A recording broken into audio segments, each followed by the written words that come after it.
आणि छाती भरून भरपूर श्वास घ्यायचा आहे. त्रिवार ओंकार.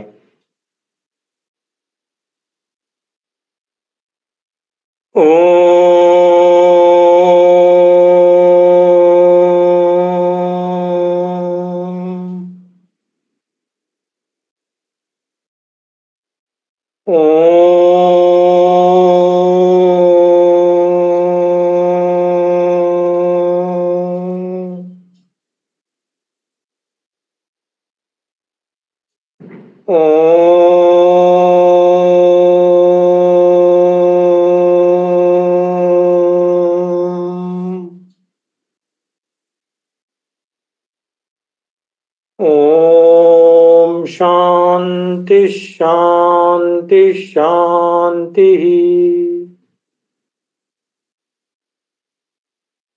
ओम शांति शांति शांति.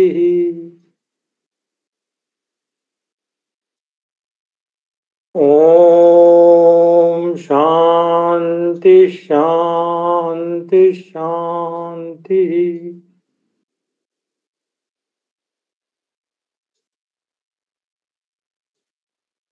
सावकाश डोळे उघडूया. हरिओम. सर्वांना माझा नमस्कार. सर्वप्रथम आपण दीपाताईचे आभार मानूया. सर्वात पहिल्यांदा ते जॉईन होऊन बसतात. मी दररोज बघतोय त्यांचं. ते आधी जॉईन होऊन बसलेले असतात आणि बाकीच्यांना ते इन करतात. बोलत नाही आता पण नाही. थँक्यू काय म्हणू नका सर. नाही, खरोखरच तुमचं कौतुक करण्यासारखं आहे. म्हणजे योगाबद्दल किती आत्मीयता आहे तुम्हाला त्याच्यावरून कळतं. तुम्हाला हे इतरांना म्हणजे दातृत्व पण आहे तुमच्याकडे. त्यामुळे तुमचं मी सर्वांच्या तर्फे मी तुमचा आभार मानतो. Thank you sir. पण नाही काय गरज नाही. तरी आज तुम्ही म्हणजे ग्रुपवर जे टाकलात, आजचा व्याख्यानाचा विषय आहे तो आहे मीमांसा दर्शन. मीमांसा दर्शनामध्ये आपण पूर्वमीमांसा आणि दर्शन मीमांसा. हरिओम हरिओम. नंतर आपण बोलू ताई. प्रथम आपण पूर्वमीमांसा आणि नंतरच्या सत्रामध्ये आपण म्हणजे आजच नंतर आपण उत्तर मीमांसा पाहणार आहोत. आता ह्याच्यामध्ये मीमांसा दर्शन असं ताईंनी व्हॉट्सअपवर टाकलेलं आहे. आता मीमांसा याचा अर्थ काय तर ढोबळमानांनी मीमांसा म्हणजे थोडक्यात आपण जे काही अंतिम सत्याची प्राप्ती करणार आहोत त्याचा विचार विनिमय करणे किंवा त्याची एक प्रकारची चिकित्सा करणे किंवा डायग्नोसिस करणे, त्याला आपण मीमांसा असं म्हणायला काही हरकत नाही. त्या मीमांसामध्ये आपण आता सुरुवातीला पूर्वमीमांसा बघणार आहोत. त्यालाच अनेक ठिकाणी फक्त मीमांसा असंच म्हटलेलं आहे, मीमांसा दर्शन. आता मीमांसा दर्शनामध्ये म्हणजेच मीमांसा दर्शन म्हणजे पूर्वमीमांसा आणि उत्तर मीमांसा, त्याच्यामध्ये सुरुवातीला म्हणजेच पूर्वार्धामध्ये कर्मकांड सांगितलेत आणि उत्तरार्धा म्हणजे उत्तर मीमांसामध्ये ज्ञानकांडाला त्यांनी जास्त महत्व दिलेलं आहे. आता कर्मकांड म्हणजे सर्वसामान्य लोकांसाठी कर्मकांड थोडासा चुकीच्या पद्धतीने किंवा थोडा वेगळा अर्थ लोकांच्या मनावर किंवा बिंबवला आहे आणि त्याचा थोडासा प्रभाव जास्त पडल्यामुळे कर्मकांड शब्द असा वापरला की लोकांच्या चुकीच्या कल्पना निर्माण होतात. प्रत्यक्षात तसं पाहायला गेलं तर वेदामध्ये कर्मकांडाला अतिशय महत्व आहे. आपण सर्वसामान्य लोक कर्मकांड म्हणजे काहीतरी मेकॅनिकल प्रोसेस आहे असं हे आपण संभ्रमात असतो आणि आपण त्याच्याकडे दुर्लक्ष करतो आणि दर्शनातला जो महत्वाचा भाग आहे कर्माचा किंवा कर्मकांडाचा जो महत्वाचा भाग आहे तो आपण विसरून जातो. आणि त्यामध्ये पण काय झालंय की म्हणजे धर्मगुरू असतील त्यांच्यावर आपण नाव ठेवायला नको, पण धर्मगुरू असतील किंवा पंडित म्हणजे सो कॉल्ड आता पंडित लोक आहेत त्यातला तो मुख्य गाभा जो आहे तो वगळून इतरचाच प्रचार आणि प्रसार केला जातो. त्यामुळे थोडंसं कर्मकांड म्हणलं की लोकांच्या मध्ये तेवढी उत्सुकता दिसून येत नाही. पण प्रत्यक्षात वेदामध्ये आपण जर पाहायला गेलं तर सर्व धर्मियांचे जे धार्मिक विधी आहेत किंवा मानव कल्याणासाठी ज्या गोष्टी या वेदामध्ये सांगितलेत त्या वेदामधील धार्मिक विधीला अत्यंत किंवा एक अनन्यसाधारण असं महत्व असं म्हणायला काही हरकत नाही. याचं कारण म्हणजे धार्मिक विधी जे आहेत किंवा जे आपण कर्मकांड म्हणतो त्यालाच कर्मकांड आपण जसं म्हणतो ते धार्मिक विधी किंवा कर्मकांड कशासाठी करायच्या, का करायचे, कसे करायचे, त्याचं महत्व काय, त्यामध्ये म्हणजे त्याचा नेमका अर्थ काय आहे, अर्थ काय लावायचा आपण किंवा त्याची तात्विक बैठक किंवा भूमिका काय आहे याचं सर्व स्पष्टीकरण दर्शनामध्ये दिलेलं आहे. पण सर्वसामान्य व्यक्ती म्हणा किंवा आपल्यासारखे लोक काय करतात की त्याच्या जास्त अभ्यास करत नाहीत. त्यामुळं कर्मकांडाविषयी किंवा धार्मिक विषयामध्ये लोकांचं थोडीशी गैरसमजुती निर्माण झालेल्या आहेत. पण आपल्या आजच्या वर्गामध्ये आपण थोडीशी चर्चा म्हणा किंवा थोडासा उहापोह आपण करणार आहोत. आता आपल्याला माहिती आहे की वेद जे आहेत हे वेद अत्यंत शाश्वत आहेत आणि ते सर्व वेद जे आहेत ते स्वतः सगळे प्रमाणितच आहेत. त्यांना सिद्ध करायची काही गरज असं मला वाटत नाही. आणि त्याचप्रमाणे ह्या वेदामध्ये अनेक गंभीर स्वरूपाचे मतप्रवाह सांगितलेले आहेत. जसं आपल्याला वेद जो आहे आपण अनेक ठिकाणी वेद शब्द वापरतो पण वेद जे आहेत हे अचूक आहेत असं म्हणायला काही हरकत नाही. कारण वेद हे कुणी असं लिहिले गेलेले नाहीत किंवा ते रचले गेलेले नाहीत. ते असेच वेद म्हणजे पूर्वी जे लोक ऋषीमुनी होते त्यांच्या ध्यानातून किंवा त्यांच्या उच्च अशा अमर्यादित विलक्षण शक्तीतून किंवा अद्भुत जे त्यांना बुद्धी प्राप्त झाली होती त्यातून ते त्यांच्या अशा तोंडूनच बाहेर पडलेले आहेत. म्हणजे ते कोणी लिहिलेलं नाहीत पण त्यांनी त्या उच्चाराच्या माध्यमातून हे वेद सगळे निर्माण झालेत असं आपण आपल्या ऐकिवात आहे. आता जसं मी तुम्हाला म्हटलं की हे वेद ह्याच्यामध्ये काय हे सत्यच आहे, त्याच्यामध्ये चूक काहीच नाही आहे, सर्व अचूकच आहे. त्यामुळं वेद जे आहे हे सर्व म्हणजे ज्ञानाचं भांडार आहे किंवा संपूर्ण आपल्या जे तत्वज्ञान आहे त्याचं एक मोठं भांडवल आहे असं म्हणायला काही हरकत नाही. त्यामुळं वेद जे आहेत ह्याचं अंतिम जे साध्य आहे किंवा दर्शनाचं जे अंतिम साध्य आहे ते म्हणजे आपल्या सर्वांना माहित आहे की अंतिम सत्याची प्राप्ती, ज्याला आपण मोक्ष म्हणतो किंवा ज्याला आपण आत्म्या परमात्म्याचं मिलन म्हणतो, तिथपर्यंत घेऊन जाणारा हा वेद आहे. आणि आत्म्याचंही अस्तित्व याने मान्य केलेलं आहे. आणि वेद दर्शन जे आहेत वैदिक दर्शनाने सुद्धा पुनर्जन्म किंवा आत्म्याचं देहांतर म्हणजे म्हणजे मृत्यूनंतर सुद्धा अस्तित्व आत्म्याचं मानलं गेलेलं आहे. आणि सर्वात महत्वाचं म्हणजे धार्मिक विधीचा जो मुख्य फायदा जो आहे किंवा मुख्य जो उद्दिष्ट जे आहे ते म्हणजे आत्म्याला म्हणजे आनंदी प्राप्त करणं किंवा त्याचं फळ जे आहे त्याचं फळ आनंदीच आहे. प्रत्यक्षात आपण त्या ज्या धार्मिक विधी आहेत त्या धार्मिक विधी आपण प्रत्यक्षात जर केल्या तर निश्चितच त्याचा आपल्याला फायदा होतो असं म्हणायला काही हरकत नाही. पण आता समाजामध्ये काय झालंय की कर्मकांडाबद्दल एक चुकीची धारणा झालेली आहे म्हणा किंवा काही चुकीचे अर्थ लोकांच्या मनामध्ये म्हणजे असे कॉन्क्रीट झालेत. त्यामुळं कर्मकांड म्हटलं की काहीतरी थोतांड आहे किंवा ते काहीतरी बोगस आहे असं एक लोकांच्या मनामध्ये एक प्रसिद्धी झालेली आहे म्हणून तिकडं फारसं पाहिलं जात नाही. पण कर्मकांड किंवा हे जे विधी आहेत हे खूप महत्वाचे आहेत. आता आपल्याला जर माहिती असेल तर थोडक्यात म्हणजे आपण थोडासा त्याच्याबद्दल विचार करायला हरकत नाही की ह्या विधीमध्ये यज्ञ सांगितलेत, हवन सांगितलेत, आता मंत्र पण सांगितलेत. आता मंत्राच्या माध्यमातून आपल्याला माहिती आहे की शरीरामध्ये किंवा मंत्र काय होतात की शरीरामध्ये थोडीशी हालचाली निर्माण होतात, हालचालीनंतर थोडीशी स्पंदनं निर्माण होतात, स्पंदनं निर्माण झाली की थोडी उष्णता निर्माण होते शरीरामध्ये आणि उष्णतेच्या माध्यमातून पुढे आपल्याला माहिती आहे उष्णता झाली की ऊर्जा निर्माण होते आणि पुढे शक्ती, दिव्य शक्ती म्हणा ती कंपनं वाढत गेली की पुन्हा दिव्य शक्ती, अद्भुत शक्ती, अलौकिक शक्ती किंवा विलक्षण शक्ती, असामान्य शक्ती, अमर्याद शक्ती अशी प्राप्त होते. हे आपल्याला मंत्राच्या माध्यमातून आपल्याला लक्षात येतं.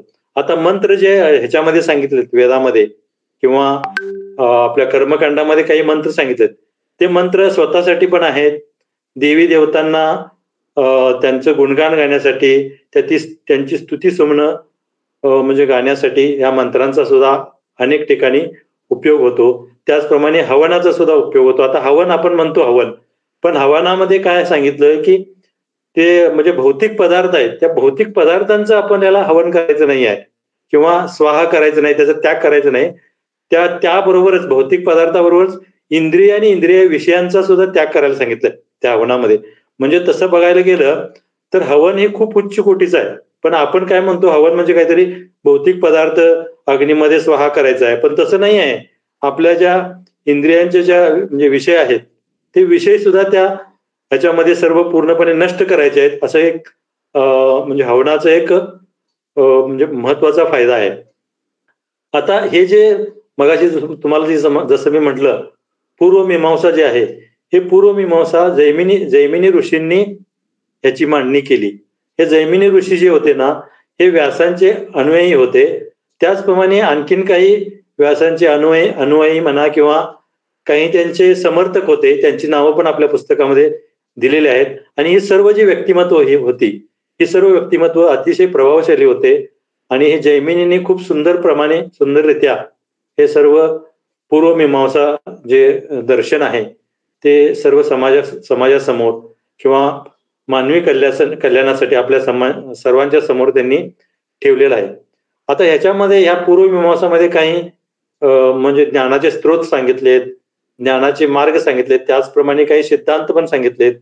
तर ह्याच्यामध्ये प्रत्यक्षामध्ये ज्ञान प्राप्तीसाठी त्यांनी 2 मार्ग सांगितले. ते म्हणजे एक म्हणजे प्रत्यक्ष आणि दुसरं अप्रत्यक्ष. आता अप्रत्यक्ष म्हणजे प्रमाणाचे 2 प्रकार आहेत. एक प्रत्यक्ष आहे आणि अप्रत्यक्ष मध्ये आपण अनुमान म्हणतो किंवा शब्द म्हणतो किंवा म्हणजे उपमान म्हणतो. ह्या ज्या म्हणजे ज्ञानाचे जे मार्ग आहेत हे दोन्ही पण सांगितलेत, प्रत्यक्ष पण सांगितलेत आणि अप्रत्यक्ष सांगितलेत. त्याच्यामध्ये एकूण 6 प्रमाण सांगितलेत. आपल्या सर्वांना माहिती आहे, परिचयाचे पण झालेत आपल्याला. ते एकूण 6 प्रमाण जे आहेत ते आहे, एक आहे प्रत्यक्ष आहे, दुसरं जे आहे अनुमान आहे, तिसरं जे आहे ते उपमान आहे, चौथं जे आहे ते शब्द आहे, 5वं अर्थापत्ती आणि 6वं महत्वाचं म्हणजे अनुपलब्धी. असे एकूण 6 प्रमाण पूर्वमीमांसामध्ये पण सांगितलेत आणि हीच 6 प्रमाण उत्तर मीमांसामध्ये पण सांगितलेत.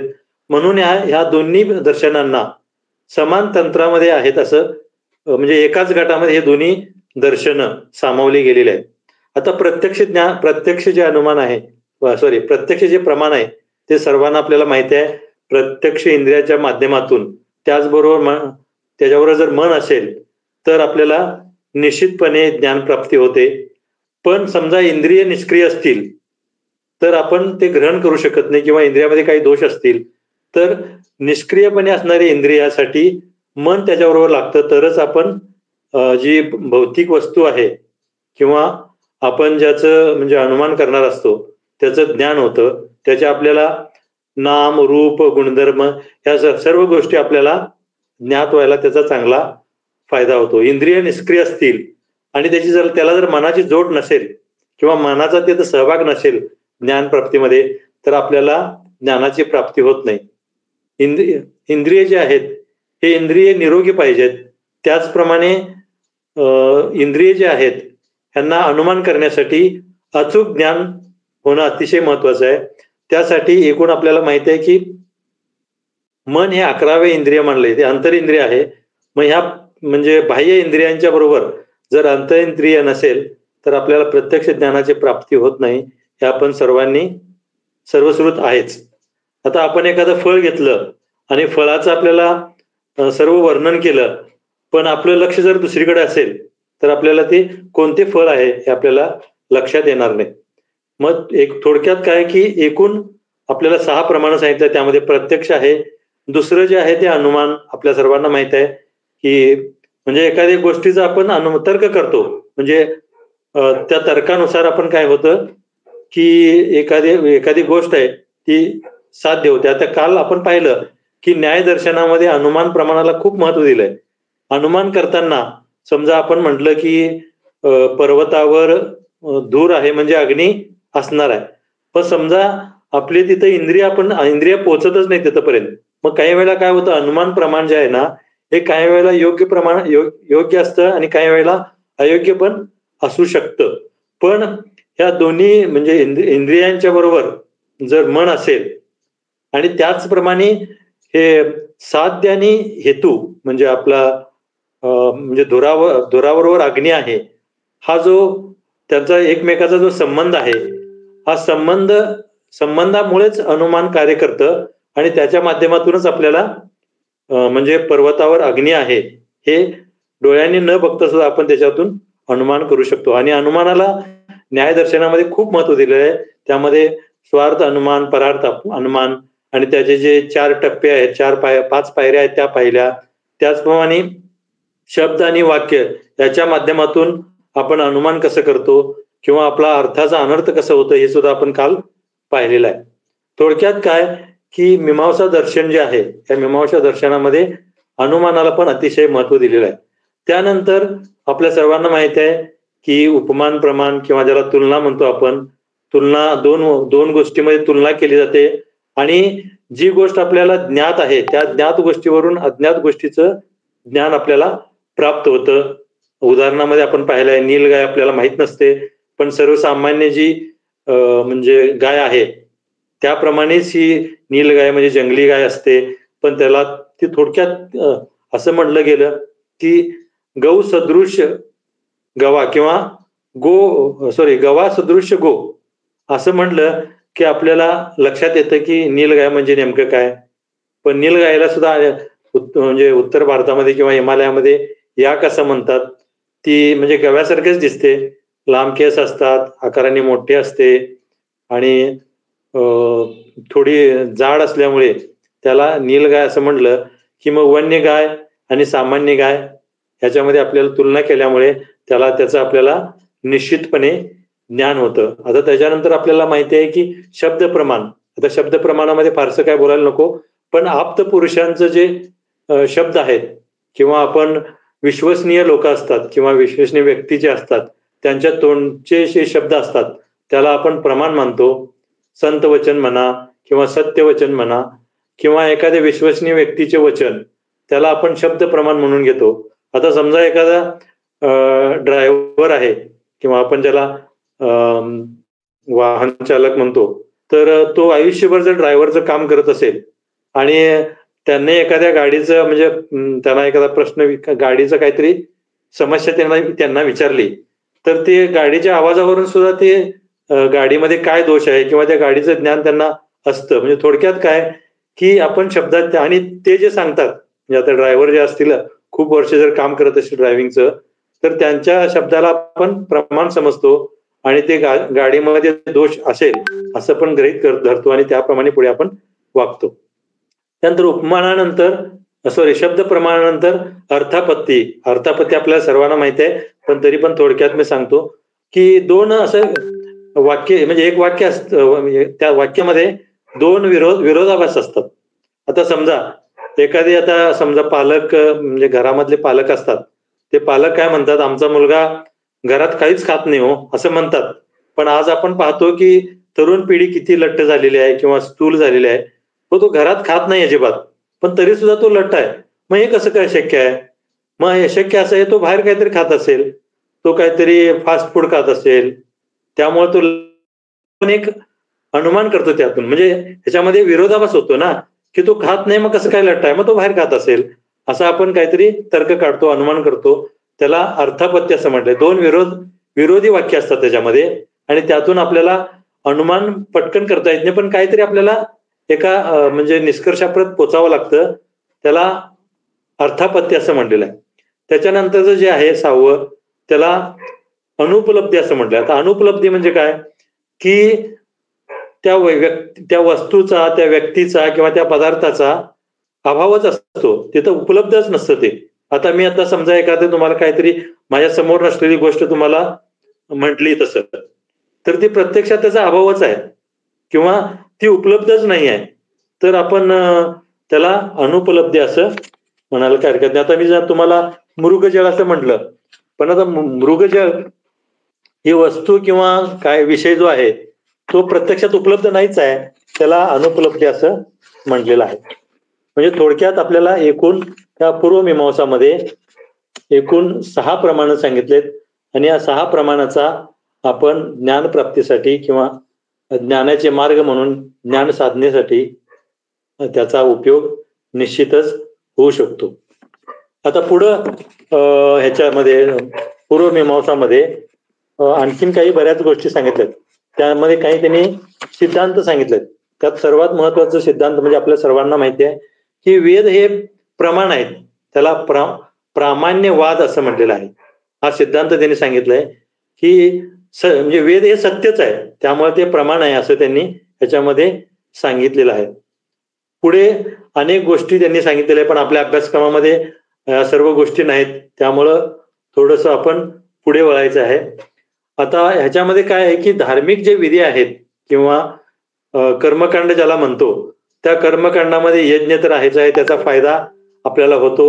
कर्माच्या नियमानुसार चांगले फळ मिळतात आणि त्या फळासाठी आनंदासाठी त्या धार्मिक विधी त्या पूर्वमीमांसामध्ये सांगितलेले आहेत. यज्ञ आहे, कर्म आहे, त्यानंतर देवी देवतांना आपण म्हणजे त्यांचं गुणगान गाण्यासाठी किंवा त्यांना आपलंसं करून घेण्यासाठी या कर्मकांडाचा किंवा कर्मकांड म्हणण्यापेक्षा धार्मिक विधींचा चांगला फायदा होतो असं इथं पूर्वमीमांसामध्ये जैमिनी ऋषींनी थोडक्यात सांगितलेलं आहे.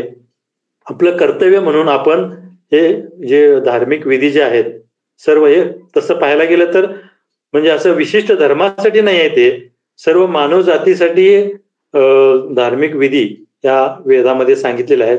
तर त्याचा आपण निश्चितच फायदा करून घेऊ शकतो आणि त्याचा आपल्या कर्मामध्ये किंवा अन्य गोष्टीसाठी या धार्मिक विधीचा आपला निश्चितच फायदा होतो असं म्हणायला काही हरकत नाही. पण ते बंधन म्हणून करायचं नाही आहे, एक आपलं कर्तव्य वैयक्तिक कर्तव्य म्हणून ह्याचा जर उपयोग केला तर आपण म्हणजे अंतिम सत्याच्या किंवा मोक्षाच्या पर्यंत निश्चितपणे जाऊ शकतो असं हे धार्मिक विधीचं म्हणजे एक अनन्यसाधारण महत्व या पूर्वमीमांसामध्ये सांगितलेलं आहे. पुढं आपल्याला पुढचं जे आहे ते आपल्याला उत्तर मीमांसा इकडे जायचं आहे. आता उत्तर मीमांसालाच आणखीन एक शब्द त्यांनी सांगितलाय ते म्हणजे वेदांत. एक मिनिट.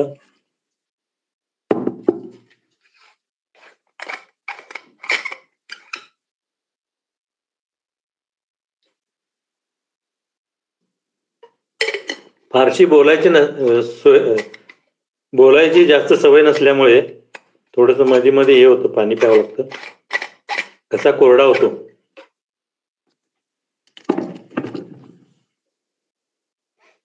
तर पुढचं जे आजचं जे दर्शन आहे वैदिक दर्शन त्याचं नाव आहे वेदांत. त्या वेदांतालाच ताईंनी आपल्या याच्यामध्ये टाकल्याप्रमाणे त्यालाच उत्तर मीमांसा असं म्हणले, उत्तर मीमांसा दर्शन असं म्हणलं. आता इथं वेदांत असा शब्द आपण जर घेतला तर याची फोड केली तर वेदाचा अंत असा त्याचा अर्थ होऊ शकतो. आता वेदाचा अंत म्हणजे वेदाचा अंतिम भाग म्हणून याला वेदांत असं म्हटलं गेलेलं आहे. आता ह्याचा जो उद्देश आहे मगाशी मी तुम्हाला सांगितलं, याचा मुख्य उद्देश जो आहे तो ज्ञानकांड आहे. ज्ञानकांड म्हणजे आपल्या सत्याचा अंतिम जो भाग आहे, अंतिम आत्मसाक्षात्कार आपण म्हणतो किंवा मुक्ती म्हणतो, मोक्ष म्हणतो, त्याच्या प्राप्तीसाठी वेदांत दर्शन सांगितलं गेलेलं आहे. आणि ह्याचे जे प्रवर्तक आहेत किंवा जे रचनाकार आहेत ते बादरायण व्यास आहेत. महर्षी बादरायण व्यास यांनी ह्याची रचना केली आणि त्याच्यानंतर पुढे मी म्हणजे कोण आणि मीचा शोध त्यांनी घेतलेला आहे. मी म्हणजे ब्रह्म असंच त्यांनी ह्याच्यामध्ये सांगितलेलं आहे. आणि हे सर्वात हे जे दर्शन आहे किंवा हा वेदांत जे आहे किंवा जे उत्तर मीमांसा हे दर्शन आहे हे सर्वात महत्वपूर्ण असं दर्शन मानलं गेलंय. कारण या षट दर्शनामध्ये सर्वात शेवटचं दर्शन आणि प्रसिद्ध दर्शन आहे आणि बादरा आणि व्यासांनी हे इसवी सन पूर्व 2ऱ्या शतकामध्ये याची रचना केलेली आहे. त्यालाच वेदांत असं म्हटलेलं आहे. आता वेदांत म्हणजे वेदाचा अंत. आणि त्याच्यानंतर वेदाचा अंत झाल्यानंतर पुढे काय झालं की 3 ग्रंथांची निर्मिती झाली. त्यालाच प्रस्थानत्रयी असं म्हटलंय. आता प्रस्थानत्रयी म्हणजे 3 प्रकारचे ग्रंथ. त्यानंतर उपनिषदानंतर भगवद्गीता आणि भगवद्गीतेनंतर ब्रह्मसूत्र, त्यालाच वेदांत सूत्र असं म्हटलेलं आहे. आता 3 ग्रंथांना मिळून प्रस्थानत्रयी असं म्हटलेलं आहे. आता उपनिषद आहेत, उपनिषद जे आहेत ते श्रुती प्रधान आहेत. भगवद्गीता हे स्मृती प्रधान आहे. आणि तिसरं जे आहे, जे आपलं ब्रह्मसूत्र किंवा वेदांत सूत्र आहे, त्याला न्यायप्रस्थान असं म्हटलेलं आहे. ह्या तिन्ही नाही म्हणून अतिशय महत्व याच्यामध्ये आहे आपल्या दर्शनामध्ये. त्यालाच प्रस्थानत्रयी असं म्हटलेलं आहे.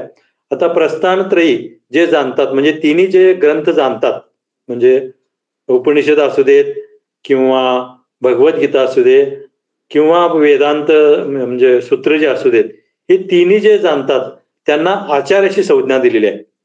आचार्य, त्यांनाच आचार्य असं म्हटलेलं आहे. पूर्वी गुरुकुलामध्ये सर्व हे सर्व जे ग्रंथ आहेत त्या सर्व ग्रंथांचा अभ्यास गुरुकुलामध्ये घेतला जायचा. आणि मग त्याचा अभ्यास झाल्यानंतर, तिन्ही ग्रंथांचा अभ्यास झाल्यानंतर त्याचं मार्गदर्शन करण्यासाठी, त्याच्या प्रचार आणि प्रसार करण्यासाठी त्या तिथल्या जो म्हणजे शिकलेले जे शिष्य असतात त्यांना आचार्य नावाची पदवी तिथले ते गुरु आहेत ते द्यायचे. आणि मग त्यांना समाजामध्ये पुढचं जे प्रचार आणि प्रसारासाठी त्यांना पुढे पाठवायचे. म्हणजे थोडक्यात काय, हे तिन्ही ग्रंथांचा ज्यांचा पूर्णपणे अभ्यास आहे आणि त्यावर ते भाष्य करतात, प्रवचन करतात आणि त्याचबरोबर त्याचे भाष्य लिहितात सुद्धा आणि त्यांचं मार्गदर्शन करतात, त्यांनाच आचार्य असं म्हणतात. पण आजकाल आपण व्यवहारामध्ये आचार्याचं थोडीशी संज्ञा थोडीशी बदललेली आहे. आणि आचार्य म्हणजे नेमकं काय आपल्याला इथं लक्षात येईल इतकं, म्हणजे ही थोडीशी पदवी किंवा त्याचं जे स्थान आहे हे गुरुपेक्षा वरचं स्थान असं म्हणायला काय हरकत नाही.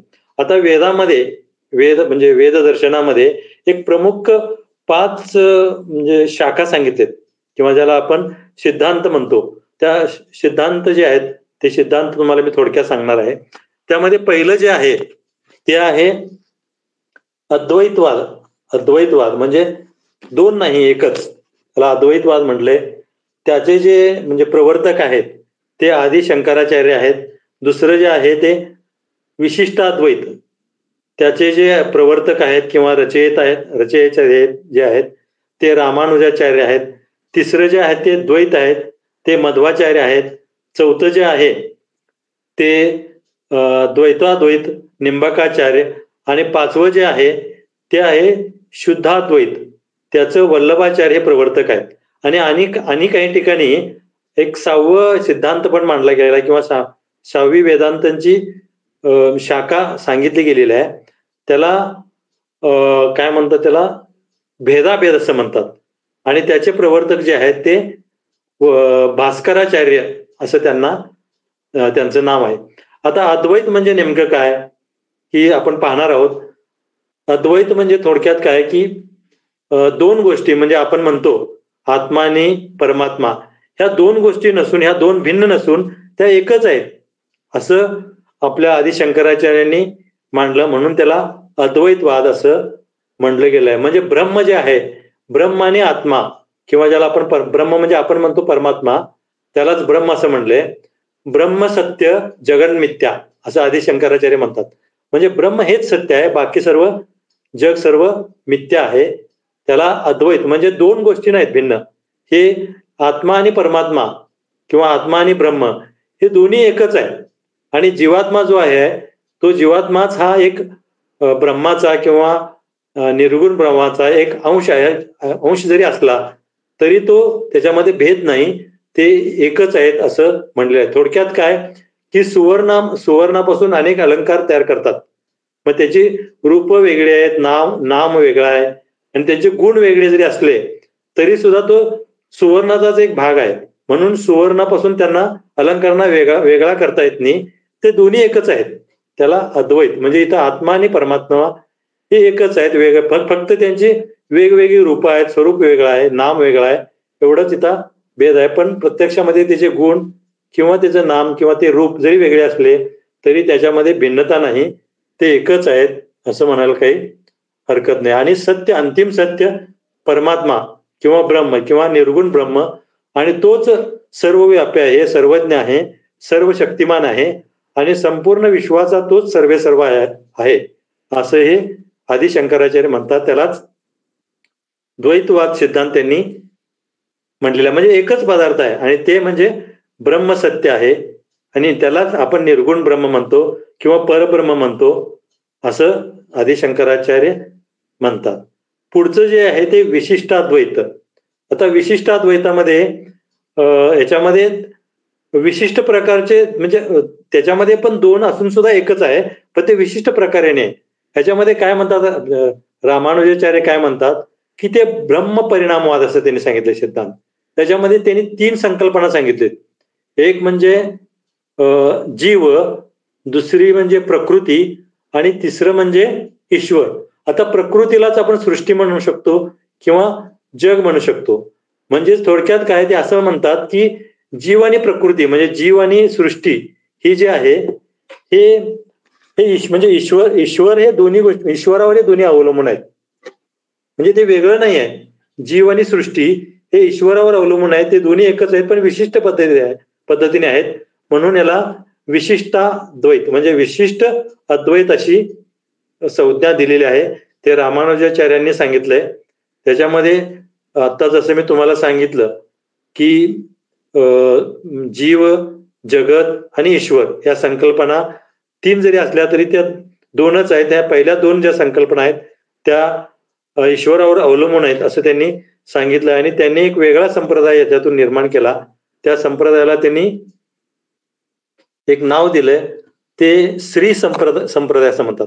श्री संप्रदाय म्हणजे जग हे भ्रम आहे आणि ब्रह्म हे परिणामवाद आहे असं म्हणतात. ते म्हणजे ब्रह्मावर परिणाम झाल्यामुळे जीव आणि जगत निर्माण झाले असं रामानुजाचार्यांनी सांगितलंय.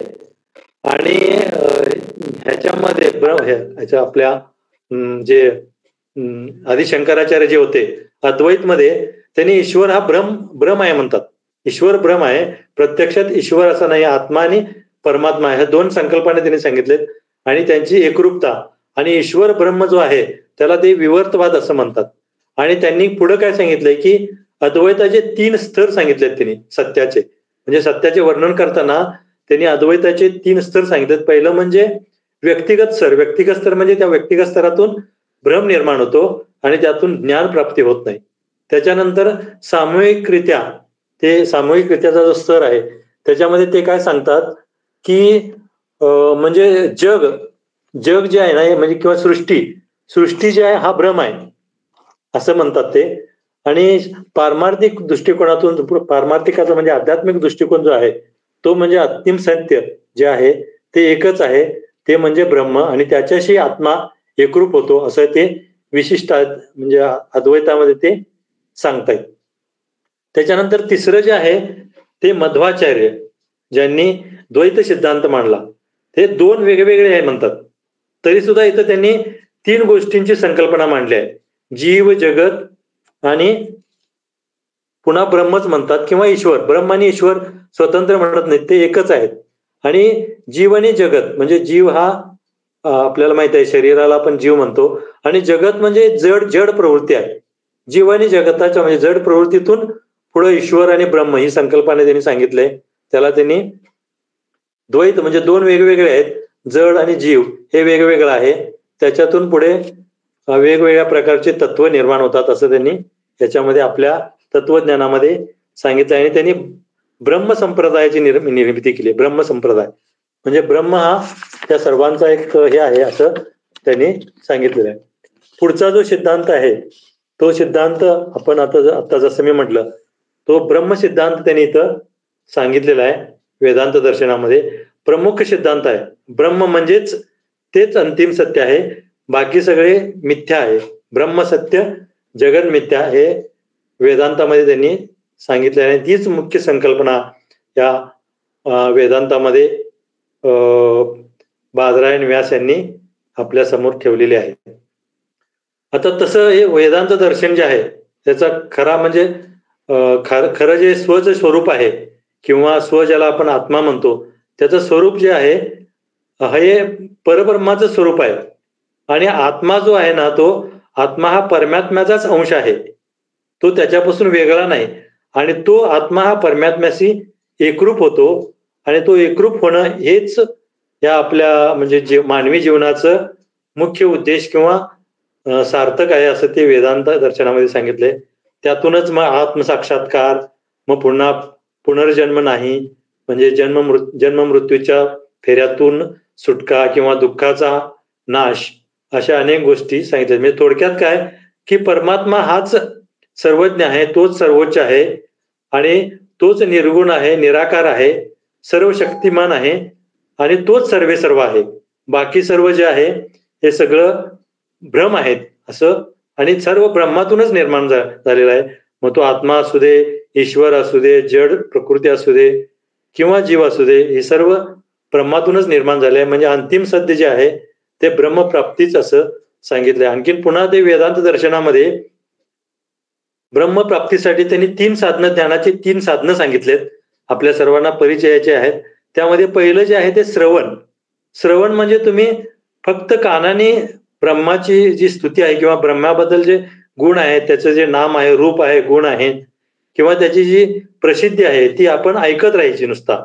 त्याला श्रवण असं म्हटलेलं आहे. दुसरं जे ज्ञानाचं जे स्तोत्र म्हणा किंवा साधन म्हणा त्याला हे म्हणले मनन म्हणले. मनन म्हणजे त्याचं चिंतन करत असायचं, त्याचाच विचार करत राहायचा सतत, ब्रह्माचा सतत विचार करायचा. आणि नंतर निरिध्यासन. निरिध्यासन म्हणजे खोल ध्यान करायचं, त्याचंच सूक्ष्म प्रकारे त्याचं ध्यान करायचं. मग शेवटी आपल्याला ब्रह्माची प्राप्ती होते असं त्या वैदिक दर्शनामध्ये म्हणजेच वेदांत म्हणजेच उत्तर मीमांसामध्ये बादरायणांनी सांगितलेलं आहे. आता प्रत्यक्षात आपण दोन्ही दर्शनं पाहिली. आता आपण म्हणजे कालपासून जी दर्शनं आपण घेतली त्याचा मी थोडासा गोषवारा किंवा सारांश आपल्याला सांगणार आहे. आता आपण 3 अवैदिक दर्शनं पाहिली. 3 अवैदिक दर्शनामध्ये म्हणजे मुख्य काय काय सांगितलंय ते थोडक्यात मी तुम्हाला सांगणार आहे. थोडासा वेळ आहे म्हणून मी सांगणार आहे. त्यामध्ये चार्वाक दर्शन आपल्या सर्वांना नाव माहिती आहे, परिचयाचं आहे. त्याला लोकायत दर्शन पण म्हणतात. त्यामध्ये भौतिकवाद हा सिद्धांत मांडलेला आहे. भौतिकवाद म्हणजेच आपल्याला माहिती आहे सर्वांना, व्यवहारामध्ये आता चंगळवाद आपण त्याला म्हणतो. त्यामध्ये एकच प्रमाण सांगितलंय ते म्हणजे प्रत्यक्ष. जे काही मला इंद्रियांच्या माध्यमातून ज्ञान प्राप्त होतं तेच खरं आहे. बाकी सर्व जे आहे ते भ्रम आहे. म्हणजे पंच ज्ञानेंद्रियाच्या माध्यमातून जे काही ज्ञान मिळणार आहे तेच सत्य आहे, बाकी सगळं खोटं आहे असं चार्वाक दर्शन म्हणतं. हा मुख्य सिद्धांत त्यांचा भौतिकवाद आहे. जैन दर्शनामध्ये आपण बराच आपण ऐकलेला आहे. सापेक्षवादाला अत्यंत महत्व दिलेलं आहे आणि सापेक्षवाद हा सर्व सिद्धांतांचा आरंभ किंवा मूळ आहे असं सांगितले त्यांनी. त्यामध्ये अनेकांतवाद आपण पाहिला. स्यादवाद मुख्य सिद्धांत आहे, प्रमुख सिद्धांत स्यादवाद आहे आणि स्यादवादाला खूप महत्व जैन धर्मामध्ये दिलेलं आहे. जैन धर्मामध्ये सर्वात महत्वाचं म्हणजे स्यादवाद हा प्रमुख सिद्धांत त्यांनी मांडलेला आहे. जैन धर्मामध्ये नियम सांगितलेत, अहिंसा, सत्य, अस्तेय, ब्रह्मचर्य, अपरिग्रह, यमा आणि 3 शब्द, अतिशय सुंदर शब्द त्यांनी सांगितलेत. ते आत्म्याच्या बाबतीत म्हणजे आत्मा हा जो आहे तो कर्माचे कण आत्म्याला चिकटतात आणि ते नष्ट करण्यासाठी काय काय करावं लागतं, ज्ञानाचा अभ्यास आवश्यक आहे. त्यासाठी त्यांनी आश्रव हा शब्द वापरलाय, संवार हा शब्द वापरलाय, त्यांनी निर्जरा शब्द वापरलाय. हे खूप शब्द महत्वाचे आहेत. त्यानंतर बौद्ध दर्शनामध्ये दुःख आणि दुःख समुदाय किंवा दुःख मुक्तीचे उपाय मार्ग, ज्याला आपण आर्य अष्टांगिक मार्ग म्हणतो, ते आर्य अष्टांगिक मार्ग सांगितलेत. मुख्य शिकवणीमध्ये 4 आर्य सत्य सांगितलेत. त्यामध्ये दुःख आहे, दुःख समुदाय आहे, दुःखाचा समूह आहे, दुःख निरोध करता म्हणजे दुःखावर नियंत्रण करता येतं, दुःख निरोध आणि दुःख निरोधाचे उपाय किंवा मार्ग म्हणून 8 म्हणजे आर्य अष्टांगिक मार्ग सांगितलेत. आर्य अष्टांगिक मार्ग आपण म्हणजे ऐकलेला आहे. त्यामध्ये सम्यक दर्शन, सम्यक दृष्टी, सम्यक वाक, सम्यक कर्मांत, सम्यक व्यायाम, सम्यक आजीविका, सम्यक स्मृती आणि सम्यक समाधी हे आपण पाहिलेलं आहे. पण थोडक्यात मी तुम्हाला सांगायचा प्रयत्न केला आहे जैन धर्माबद्दल. आता बौद्ध धर्माबद्दल दुःख आणि दुःख मुक्ती ह्याच्यावरच त्यांनी जास्त, दुःखावरच जास्त त्यांनी भर दिलेला आहे. आणि अष्टांगिक मार्ग जो आहे तो सर्वसामान्यपणे पतंजलींनी जो अष्टांग योग सांगितलाय त्याच्याशी थोडाफार मिळता जुळता आहे, पण पूर्णांशाने तसा नाही आहे. पण त्यातलेच काही म्हणजे समानार्थी शब्द त्यांनी घेतलेले आहेत. हे बौद्ध धर्म जो आहे तो अतिशय महत्वाचा आहे. ही जी 3 अवैदिक जी जे दर्शनं होती त्या म्हणजे सर्वांचा जो मूळ उद्देश आहे तो परमानंद प्राप्ती आहे, आपल्या सर्वांनी ऐकलेलंच आहे. आणि त्याचबरोबर थोडीफार आध्यात्मिक प्रगतीसाठी सुद्धा त्या अवैदिक दर्शनांचा उपयोग होतोच. आणि ह्याच्यामध्ये वास्तविकतेचा जास्त विचार केलेला आहे. आणि मग उच्च शिखरापर्यंत आपल्याला कसं जाता येतं हे अवैदिक दर्शनांनी आपल्याला सांगितलेलं आहे. त्यानंतर आपण कालपासून पाहतो आहोत, त्यामध्ये षट दर्शनामध्ये आपण काही दर्शनं पाहिली. मुख्यत्वे करून म्हणजे सुरुवातीला सांख्य दर्शन आणि योग दर्शन सांगितलंय, पण आपण तो भाग शेवटी ठेवलेला आहे. सांख्य दर्शनामध्ये मी मागे तुम्हाला सांगितले, मला वाटते 25 तत्व सांगितलेत. तत्व म्हणजे पदार्थ आहेत, वस्तू आहेत किंवा विषय आहेत. त्याच्यामध्ये सत्कार्यवाद या सिद्धांताला अतिशय महत्व दिले सांख्य दर्शनाने. आणि सांख्य दर्शनाचे रचयिता जे आहेत ते कपिल मुनी आहेत. कपिल मुनींनी सांख्य दर्शनाची रचना केलेली आहे.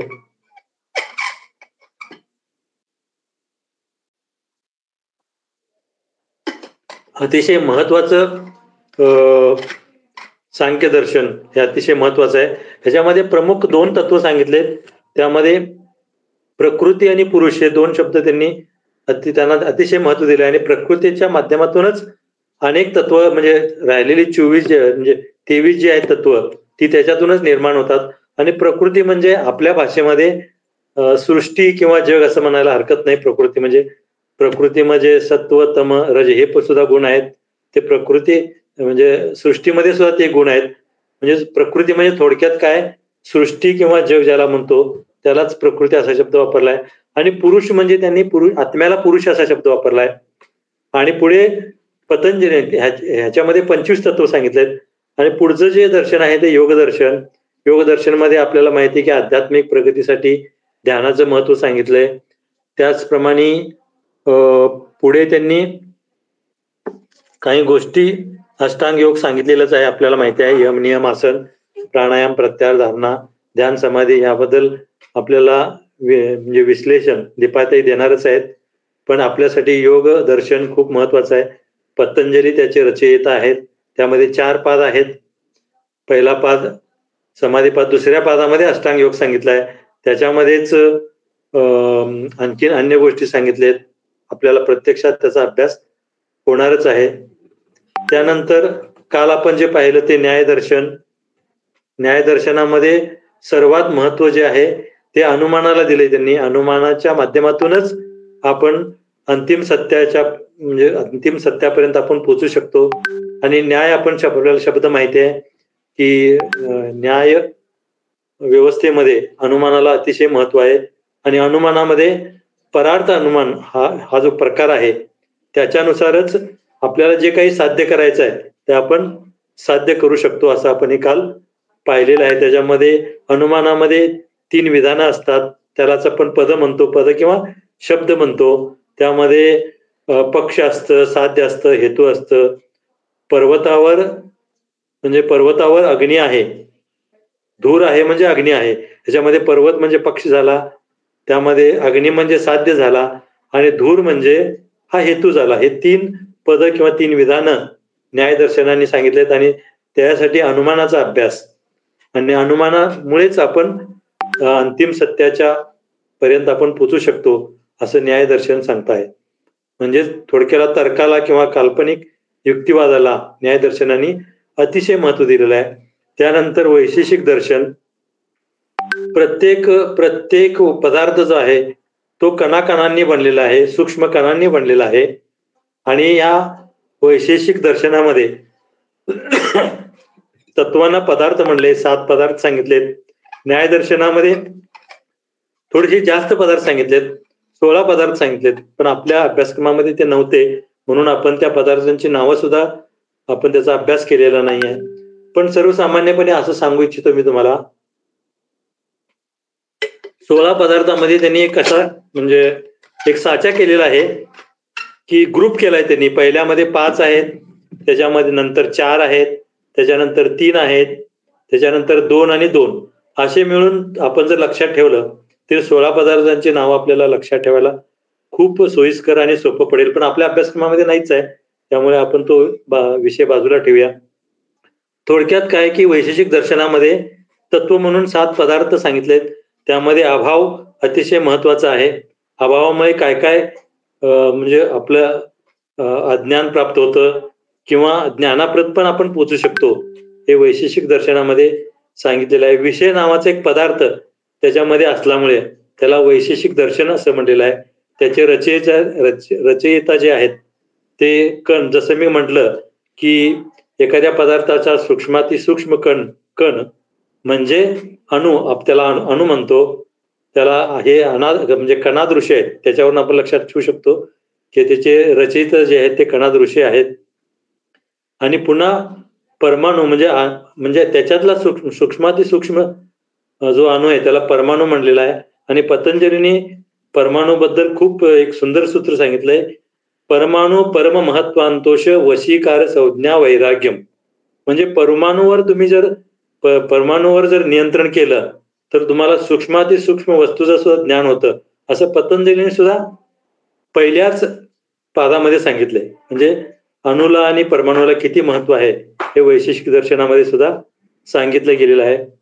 त्यानंतर पुढचं जे आहे ते आजचं मीमांसामध्ये आपण प्रमाणवाद म्हणजे सगळी साईच्या साई प्रमाण सांगितलेत.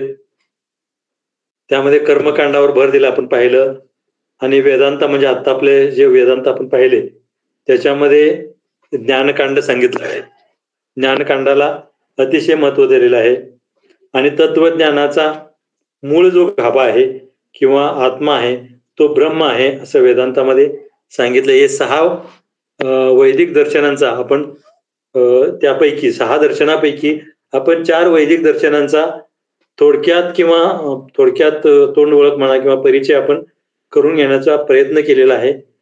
पण तरी सुद्धा आपल्याला काही याच्यामध्ये शंका असतील किंवा याच्यामध्ये तुम्हाला आणखीन काही जास्त जाणून घ्यायचं असेल तर याच्यामध्ये थोडंसं 5-10 मिनिटं आपण बोलायला हरकत नाही. आणि आजचा विषय माझा हा संपलेला आहे असं मी आता तुम्हाला सांगतो आहे. हरिओम. व्हिडिओ ऑन करायला हरकत नाही सर्वांनी.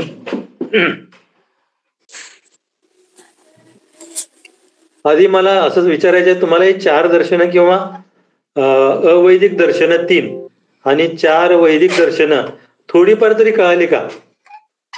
कळाले सर, कळाले. हा आहे समजलं. ते आता परत थोडस आम्ही पुस्तकात अभ्यास वगैरे केल्यावर आता ते समजून जाईल काय एवढा विषय. हा कळेल, तुम्हाला वाचन केल्यानंतर कळेल. पण थोडासा अभ्यास करावा लागेल, कारण दर्शनं जे आहेत ना ही खूप म्हणजे त्याची व्याप्ती खूप आहे, अमर्याद आहे दर्शन. आणि तुम्ही जेवढा अभ्यास करत जाल तेवढं ते सूक्ष्म होत जाणार आहे.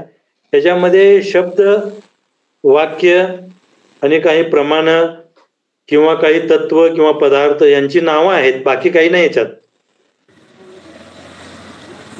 त्याचा जर तुम्ही अभ्यास केला तर तुम्हाला दर्शनशास्त्र खूप सोपं होऊन जाईल.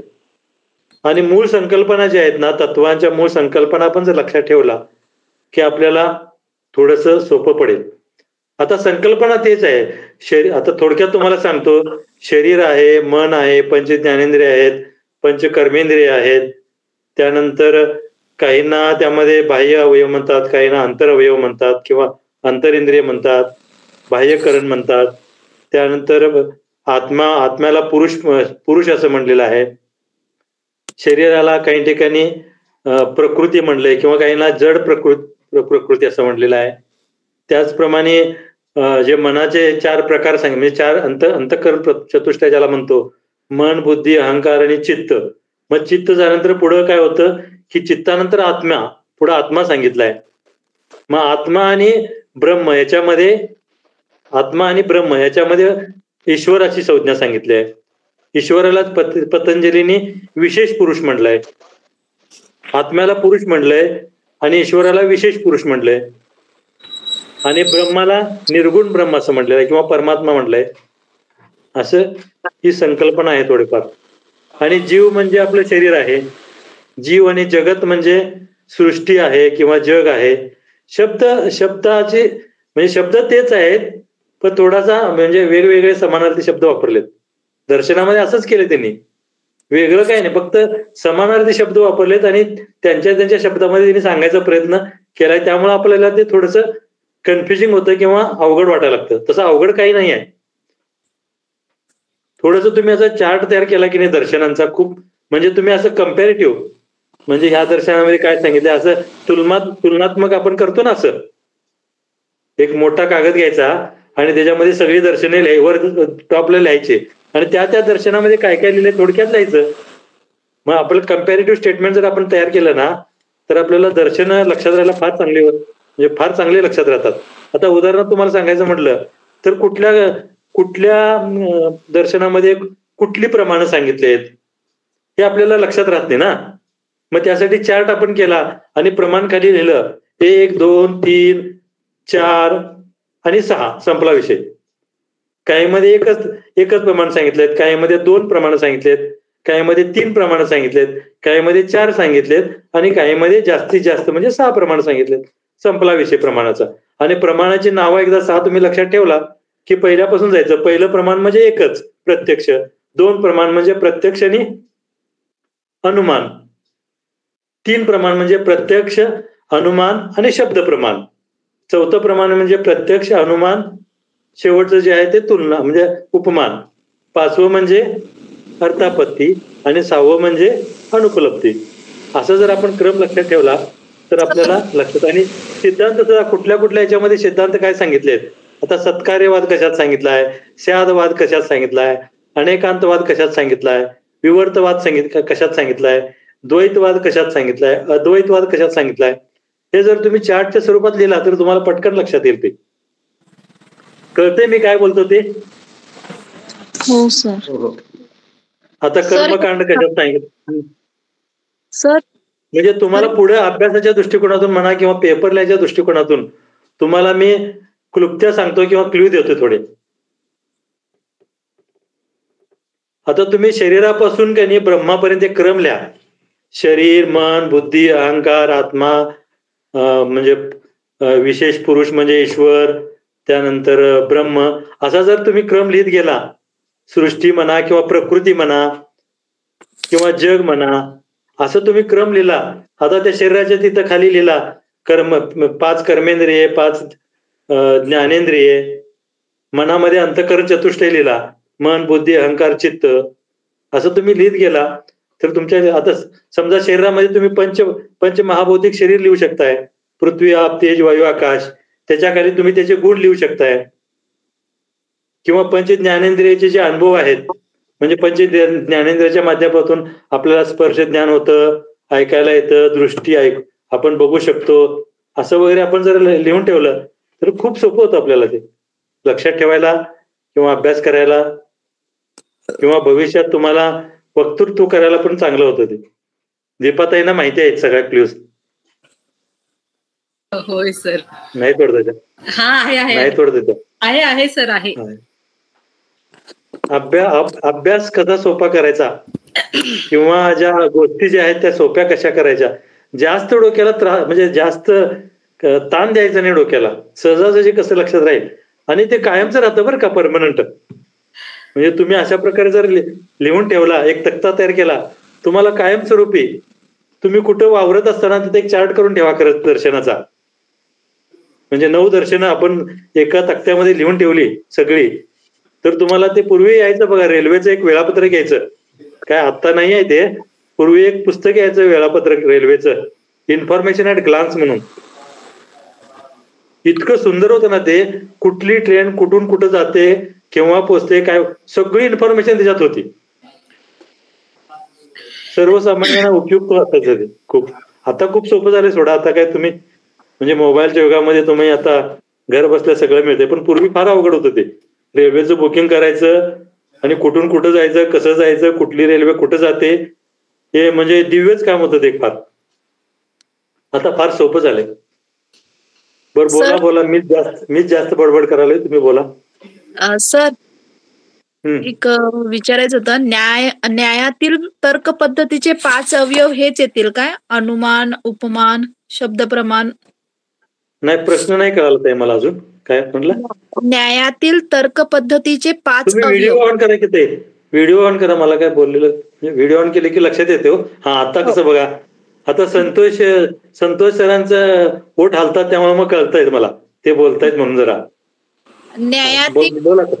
न्यायातील तर्क पद्धतीचे 5 अवयव, मग आपले हेच येणार ना? अनुमान, तर्क पद्धतीचे 5. हा बरोबर, तेच येणार की. हेच येणार ना? अनुमान, उपमान. नाही सॉरी, न्यायातील तर्क पद्धतीचे 5 अवयव. हा नाही, ते मी काल सांगितलं बघा तुम्हाला. प्रतिज्ञा, हेतू, उदाहरण, नियमन, ते 5 आहेत बघा. तुमच्याकडे नोट्स असतील तर काढा त्याच्यात. प्रतिज्ञा, हेतू, परार्थ अनुमानाचे प्रकार सांगितलेत बघा, पायऱ्या सांगितल्यात बघा 5.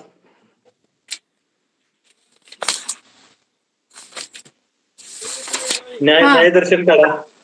हा 5 पायऱ्या सांगितलेत त्या. हा त्या पायऱ्या आहेत 5. प्रतिज्ञा, हेतू, उपनयन आणि निगमन. यस त्या आहेत त्या. आणि तुम्ही 5 न्यायदर्शनामध्ये 5 प्रमाण सांगितलेलेच नाहीत, त्यामुळे तो विषयच येत नाही. तिथं अवयव लक्षात येईना. अवयव न्यायदर्शनामध्ये 4च प्रमाण सांगितलेत, 5वा येतच नाही. आणि 5 प्रमाण कुठल्याच दर्शनामध्ये सांगितलेले नाहीत, एक लक्षात ठेवा तुम्ही. 5 प्रमाण कुठल्याच दर्शनामध्ये सांगितलेले नाहीत. मग तुम्ही ते उत्तर चुकणारच नाही. तुम्ही जर ते टॅब्युलर फॉर्म मध्ये लिहिलं ना, तर तुम्ही चुकणारच नाही. बरं, काय कुणाला आणि काय शंका? ते परार्थ अनुमान आहेत ना मॅम, परार्थ अनुमान आहे ना, त्याच्या पायऱ्या आहेत. म्हणजे दुसऱ्याच्या सांगण्यावरून आपण अर्थ काढतो ना, ते न्यायपालिकेमध्ये चालतं सगळं. तर्क पद्धतीचे 5 अवयव म्हणजे तेच. म्हणजे तर्क आपण बाबा एखादी गोष्ट आपण तर्क लावतो, म्हणजे एखादी असत्य गोष्ट आपण सत्य म्हणजे सिद्ध करतो ना, खोटी गोष्ट आपण सिद्ध करतो, त्यासाठी हे दिलेत सगळे. बरोबर. म्हणजे समजा आता पर्वतावर धूर आहे काय, असं आपण जर हे केलं तर ते वकील लोक पर्वतावर धूर असला तरी सुद्धा अग्नी नाही हे सिद्ध करतील ते. बरोबर. पर्वतावर जरी धूर असला तरी तिथं अग्नी नाही हे सिद्ध करतील वकील लोक. बरोबर, कारण ते प्रत्यक्ष नाही ना, अनुमान आहे त्याच्यामुळे. अनुमान आहे, मग ते काल्पनिक युक्त्या करून काही करून ते चुकीचं बरोबर आणि बरोबरचं चुकीचं. आता तुम्हाला माहिती आहे की व्यवहारात. बरोबर. होय. ओके. बर, आणखीन काय कोणाला काय शंका? तुम्हाला जर वेळ असेल तर उद्या आपण संध्याकाळी, आता आपण जेवढं घेतलंय ना त्याच्यावर आपण म्हणजे तुमच्याकडे जर नोट्सची हार्ड कॉपी असेल, म्हणजे पुस्तकाची हार्ड कॉपी असेल, तर त्याच्यामध्ये स्वाध्यायासाठी म्हणजे सरावासाठी स्वाध्याय दिलेला आहे. म्हणजे तुम्हाला जर वेळ असेल तर, नाहीतर मग आपण काय सोमवारी भेटणारच आहोत. पण सोमवारी मी ते घेणार नाही बरं का, मी सांख्यदर्शन घेणार आहे सोमवारी. पण उद्या तुम्हाला जर संध्याकाळी ह्याच वेळेला जर वेळ असेल तर आपण असं चर्चा मारू, गप्पा म्हणजे योगाविषयी बरं का. चालेल सर. सगळ्यांचे स्वाध्याय मधले जे क्वेश्चन्स आहेत ना, ते थोडे तुम्ही जरी सांगितलं तरी पण तुम्हाला कशी बाबा, तुम्हाला आता कसं शंका आली की नाही, हे तिथं निरसन करता होईल ना थोडस. किंवा हा बोला माधुरी ताई, बोला तुम्ही. म्हणजे कसं झालंय, त्यांनी ना त्याच्यामध्ये शब्द परतून म्हणजे बदलून टाकलेले आहेत क्वेश्चन्स मध्ये. मग ते शब्द लक्षात येत नाहीत म्हणून तेच तरी परीक्षकांचं असते ना, ते फिरकी प्रश्न टाकतात. आणि तुम्हाला म्हणजे स्वाध्यायाचे मागचेच प्रश्न येतील असं नाहीये. त्यामुळे ना मला वाटतं की तुम्ही स्वतः सुद्धा प्रश्न तयार करा स्टुडंट्स.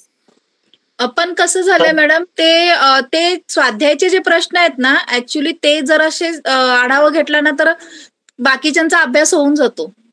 हा ठीक आहे. मग उद्या संध्याकाळी तुम्हाला वेळ आहे का? उद्या संध्याकाळी ह्याच वेळेला 9 ते 10. हा सर, चालेल चालेल चालेल चालेल. नाही, एकाने म्हणून चालणार नाही, कोणतरी गेले बघा. चालतंय. ग्रुपवर ज्यांना चालणार नाही त्यांनी सांगा, म्हणजे लक्षात येईल. नाही, सर्वांना कंपल्सरीच करा ना. सगळे येऊ देत ना. सगळे तयार आहेत. हा, पण तुम्ही जसा प्रश्न विचारला ना आता, म्हणजे सरावासाठी स्वाध्याय दिलाय ना तो, त्याच्यामध्ये आपण प्रत्येक युनिटमध्ये काय काय जरा बघूया, म्हणजे तुम्हाला पण लक्षात येईल थोडं. हा, म्हणजे त्या स्वाध्यायावरनं ना लक्षात येईल की बाबा ह्याच्यामध्ये काय काय दिले. त्यांनी स्वाध्याय तोच दिलाय की ह्याच्यामध्ये तुम्हाला काय शिकवलं गेले तेच दिलंय. मग परत थोडासा शॉर्ट मध्ये थोडं तुम्ही प्रत्येक प्रश्नाबद्दल जरा असा अंदाज दिला तरी पण चालेल. काय चालेल. माझी पण जरा उजळणी होईल, माझा पण जरा अभ्यास होईल पुन्हा. हो चालेल. आणि आता दीपाताई जसं म्हटल्या ना, काय दीपाताईंनी खूप म्हणजे संकल्पना खूप छान मांडल्या त्यांनी, की हेच प्रश्न येतील असंही काही नाहीये बरं का. ताई म्हणतात ना तसं, हेच प्रश्न येतील असं आपण समजायचं नाही. त्यासाठी काय आणखीन एक गोष्ट तुम्ही करू शकताय, की तुमच्यामध्ये आता किती विद्यार्थी आहेत टोटल, म्हणजे आता फिगर मला माहिती होईल का जरा. 20 किती झाले? 20 असतील सर, त्यातले 8च जण आपण असतो. मग ते 20 विद्यार्थ्यांनी काही नाही एकत्र येऊन तुमच्यामध्ये बोलणं करून, काय तुमच्यामध्ये बोलणं करून प्रत्येकाने, म्हणजे आता व्याख्यानं ऐकले असतील किंवा नसतील सुद्धा माहित नाही, आता लोकांनी ऐकलेत की नाही किंवा कसं ऐकलं ते पण माहित नाही आता, पण थोडासा वाचन करून अभ्यास करून, म्हणजे प्रत्येक घटकावर किंवा प्रत्येक प्रकरणावर तुम्ही स्वतंत्र जर प्रश्न काढले, एका वाक्यात असू दे, रिकाम्या जागा असू दे, किंवा जोड्या जुळवा असू दे, किंवा शॉर्टनेट असू देत, किंवा व्याख्या असू देत, परिभाषा असू देत, किंवा सविस्तर उत्तर प्रश्न असू देत, असे तुम्ही जर प्रत्येकाने प्रश्न काढले की नाही, प्रत्येकाने प्रत्येक युनिटवर 5-5 प्रश्न काढले किंवा 10-10 प्रश्न काढले तर किती होतील बघा ना. 20 गुणिले 10 करा ना, किती होतील. आणि प्रश्न काढताना स्वाध्यायाच्या मागचे घ्यायचे नाहीत, आपण ते सोडून काढायचे प्रश्न. हा, ते सोडून काढा आणि त्याच्याकडे पण दुर्लक्ष करू नका. स्वाध्यायामध्ये जे आहेत त्याच्याकडे पण दुर्लक्ष करू नका, कारण असं सांगू शकत नाही की त्यातले येणार पण नाहीत आणि येतील पण, असं काहीच सांगू शकत नाही आपण. असं काहीच अनुमान काढू शकत नाही. उत्तर तीच असतात, फक्त प्रश्नामध्ये थोडासा फरक केलेला असतो. नाही तर उत्तर सगळं राऊंड ऑल ऑफ सगळं घेतलं तर सगळं ते घ्यावंच लागतं, असं होतं उत्तरांमध्ये. कसं होतं माहितीये काय, परीक्षात प्रश्नपत्रिका जे सेट करतात ना, त्यांच्यामध्ये ते 20% जे प्रश्न असतात ना, ते हुशार विद्यार्थ्यांसाठी असतात. हुशार असतात ना जे, त्याच्यासाठी 20% प्रश्न असतात. ते 20% प्रश्न म्हणजे असे फिरकी प्रश्न असतात. बरोबर. 80% बऱ्यापैकी समजण्याचे असतात आणि 20% फिरकी असतात. ते म्हणजे प्रश्न, आता त्यातलं मला काही फारसं ज्ञान नाही आहे, कारण मी काही शिक्षण क्षेत्रातला माणूस नाही आहे, पण प्रश्नपत्रिका काढणारे तुम्हाला सांगतील तसं, की म्हणजे कसं काढतात लोक, काय त्यांना ते गाईडलाईन्स असतात. प्रश्नपत्रिका कशी तयार करायची हे गाईडलाईन्स असते त्यांना, त्याप्रमाणे ते करतात. त्यामुळे बघा तुम्ही काय तुम्हाला कसं शक्य आहे तसं.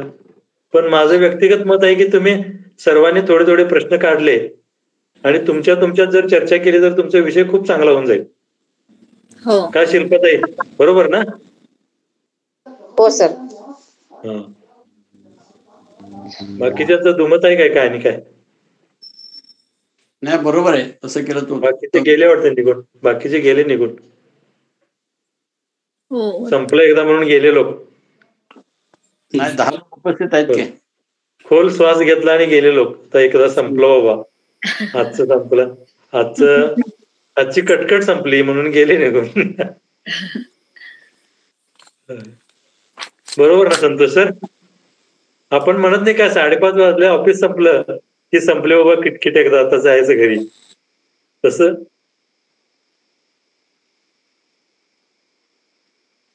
सरकारी ऑफिसमध्ये असं आहे अजून पण. बर बर सुरू केलाय ना म्हणजे सगळ्यांनी.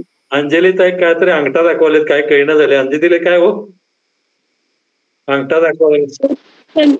संतोष सरांचं सर पटलं मला. 5:30चे अटकून पळतले सरकारी ऑफिसमध्ये. अरे संतोष तुमच्या यांचं चांगला ओळख काय घेऊ, आमच्या भागातल्या आहेत त्या. आमच्या माझा व्हिडिओ ऑफ आहे ग. हाय संतोष सर, तुमच्या सुविद्य पत्नीला आम्ही 2 वर्षापूर्वीपासून ओळखतोय. आता मला लक्षात आलं. का हो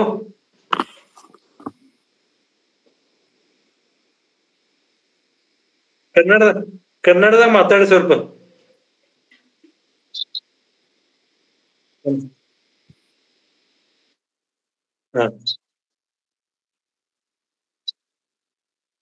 ಅವ್ರಿಗೂ ಬರ್ತೈತಿ ಕನ್ನಡ? ಆದ್ರೆ ಮಾತಾಡ್ದಾಗ ಎಲ್ಲ ಕನ್ನಡ ಮಂದಿ ಐತಿ ಖರೆ ಹೆಚ್ಚ ಕನ್ನಡ ಐತಿ. ಅವನು ನಮ್ ಗುರುತರ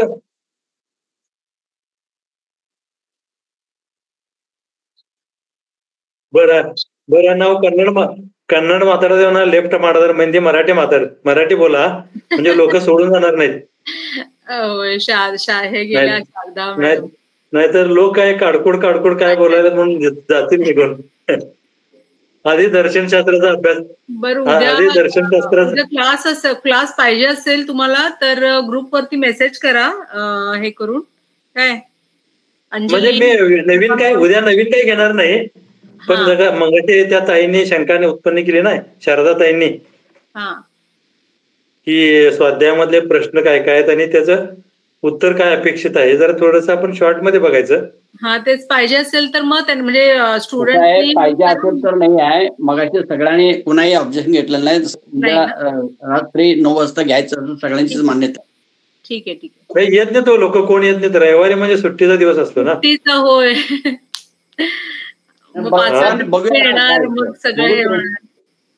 तुम्ही विठ्ठल सर, तुम्ही सिन्सिअर आहात हो. होय काका खूप तुमच्यासारखे सगळे सिन्सिअर विद्यार्थी सगळ्यात अगोदर जॉईन असतात सर. हे आदर्श विद्यार्थी आहेत होते. ज्याला आपण हे म्हणतो बघा, ऐकून म्हणतो ना, घेऊया म्हटलं उद्या. मगाशी चर्चा झाली तेव्हा घेऊया असं म्हटलंय सगळ्यांनीच. चालेल. मी जर बाहेर नसते तर मी लिंक टाकते, नाहीतर मग मी अगोदर सांगेन तुम्हाला कोणाला तरी लिंक तयार करायला. ताई हे संतोष मॅडमचं झालं काय ते? एम ए नाही ना अजून? नाही, आता 3rd सेमिस्टर. मग तुम्ही आता सावंतवाडीला गेलाय आता? नाही, ते आले तिकडे. तुम्ही आलाय? मला पण काय कळेना. तुम्ही काल म्हणत होता सावंतवाडीत आहे आणि आता तरी दोन्ही इकडे असतात. शनिवार इथं असतात. आलं लक्षात आलं. पण त्यावेळेला मला त्या म्हटल्या नाहीत, ते तुम्ही गडिंग्लजचे प्रॉपर म्हणले, ते काही माधाळाचं बोलले नाहीत. मॅडम म्हटल्या गडिंग्लजचे आहेत म्हणून. संतोष सरांनी सांगितलं माधाळचे म्हणून, त्यांनी ओळख करून देताना दिली होती की ते. नाही, त्या इथं कोल्हापुरात ज्या वेळेला त्यांनी सांगितलं ना, मिस्टर माझे गडिंग्लजचे आहेत म्हटले ना, मला ते माधाळचे म्हटले नाही त्यावेळेला, असं म्हटलं मी. आता बर ठीक आहे. असू दे, त्यानिमित्ताने आपला परिचय झाला.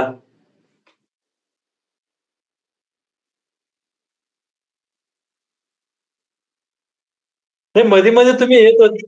नाही मध्ये मध्ये तुम्ही त्या संतोष सरांच्या मागच्या बोला दिसत होता, पण मी अशी कल्पना पण केली नाही हो, की अनुमान पण केला नाही मी असं तुम्हीच असाल म्हणून. असं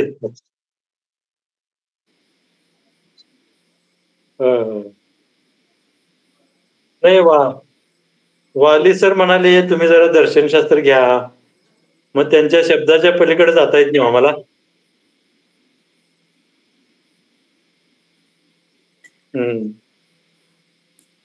ठीक आहे. चला ठीक आहे, धन्यवाद.